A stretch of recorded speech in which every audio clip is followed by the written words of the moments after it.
안녕하세요. 오늘 딥다이브에서는 여러분이 정말 좋아하시는 작가죠. 무라카미 하루키. 이 하루키 책들이 한국에서는 어떤 과정을 거쳐서 지금 여러분 손에 들려 있는지 그 뒷이야기를 좀 파헤쳐 보려고 합니다. 자료를 쭉 보니까요. 이게 단순히 어느 출판사가 책을 냈다 이런 차원을 넘어서 한국 출판 시장의 변화 같은 게 보이더라고요. 네, 맞습니다. 이게 보면 90년대에는 저작권 개념이 좀 희미했잖아요. 그때 막 여러 곳에서 나오던 시절부터 시작해서요. 그러다가 특정 출판사가 판권을 딱 잡고 또 시간이 지나면서 다른 데로 판권이 넘어가기도 하고 그러면서 막 재번역도 되고 그 과정 자체가 흥미롭죠. 하루키 문학의 위상이 어떻게 변했는지 또 우리 출판계는 어떻게 성장해 왔는지 그런 걸 다 보여주는 것 같아요. 와, 한 작가의 책들이 이렇게 다이나믹하게 역사를 만들어 왔다는 게 참 놀랍네요. 그럼 그 90년대 말씀하신 대로 약간 혼돈의 시대라고 할까요? 거기부터 한번 들어가 보죠. 네, 90년대 자료 보면 정말 재밌어요. 지금 생각하면 좀 이상하긴 한데 예를 들어 바람의 노래를 들어라 같은 초기 작품들 있잖아요.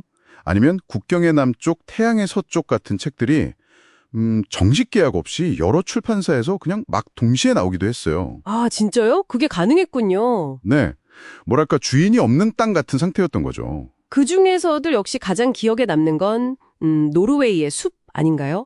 원래 제목 말고 상실의 시대라는 이름으로 나와서 어마어마하게 히트했잖아요. 이게 그냥 번역만 한 게 아니라 뭔가 다른 이유가 있었다고요. 아하, 바로 그겁니다. 그게 정말 중요한 지점인데요. 상실의 시대라는 제목이 당시 한국 사회 분위기나 뭐랄까 독자들이 느끼던 감성 같은 거 있잖아요. 그걸 정확하게 딱 건드린 거죠. 요즘은 원제 그대로 가려는 경향이 강한데 그때는 완전 달랐어요. 철저하게 한국 시장에 맞춰서 마케팅 전략을 쓴 성공 사례라고 봐야죠. 아하. 작품 자체도 물론 좋지만 이걸 어떻게 독자들한테 보여줄 거냐 이런 고민이 정말 치열했던 거예요. 그 세계의 끝과 하드보일드 원더랜드가 일각수의 꿈으로 나온 것도 좀 비슷한 맥락이고요. 아, 그렇군요. 그러다가 2000년대 딱 들어서면서 문학사상사가 판권을 잡기 시작하면서 일종의 교통정리가 된 거네요. 네, 맞아요. 문학사상사가 그때 해변의 카프카 같은 신작도 냈지만 그전에 막 흩어져 있던 초기작들 있잖아요. 그런 판권대를 확보하고 또 에세이 같은 것도 꾸준히 내면서 뭐랄까 하루키 월드를 좀 체계적으로 만들기 시작했죠. 그때 이제 무분별하게 나오던 해적판 같은 것들도 좀 정리가 되고 하루키가 그냥 소설가가 아니라 어떤 라이프스타일 아이콘처럼 받아들여지는데도 역할을 좀 했다고 봐요. 네네.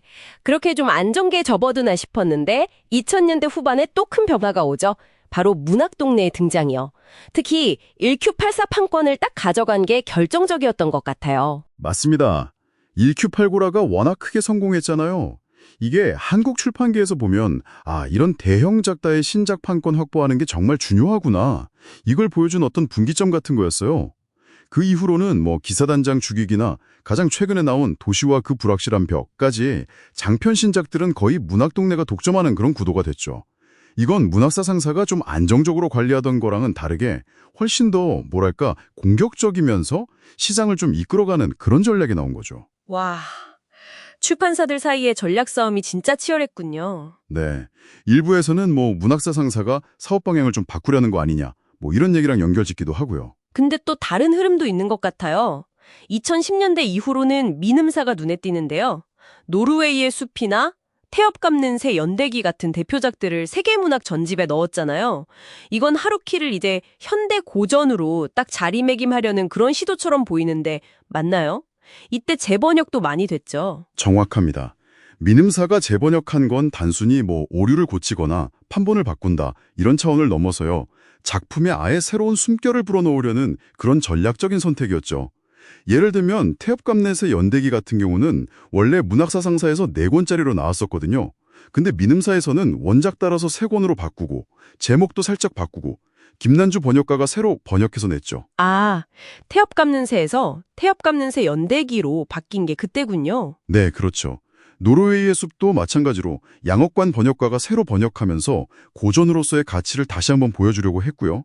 결국 번역가나 번역 스타일이 바뀌는 게 독자들한테는 또 다른 독서 경험을 주는 거고 작품의 생명력을 더 길게 가져가는 중요한 요소가 되는 거죠. 이야, 정말 책 한 권 뒤에 이렇게 복잡하고 흥미로운 이야기들이 숨어 있었네요. 정리해보면 90년대 그 혼란스러웠던 시기, 그리고 문학사상사가 좀 안정시킨 시기, 또 문학동네가 신작 주도권을 딱 잡고 마지막으로 민음사가 고전으로 만들어낸 시도까지 여러분이 지금 서점에서 만나는 하루키 책 한 권 한 권에 이런 한국 출판 시장의 역동적인 모습이 그대로 담겨 있는 셈이네요. 그렇습니다.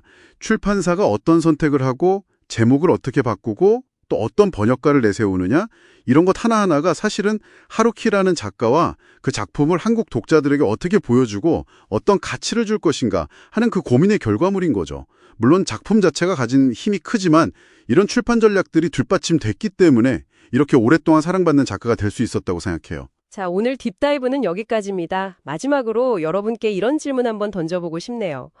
여러분은 책을 고르실 때 작가나 내용 말고 예를 들어 어느 출판사에서 나왔는지, 누가 번역했는지, 아니면 뭐 표지 디자인 같은 그런 포장이랄까요?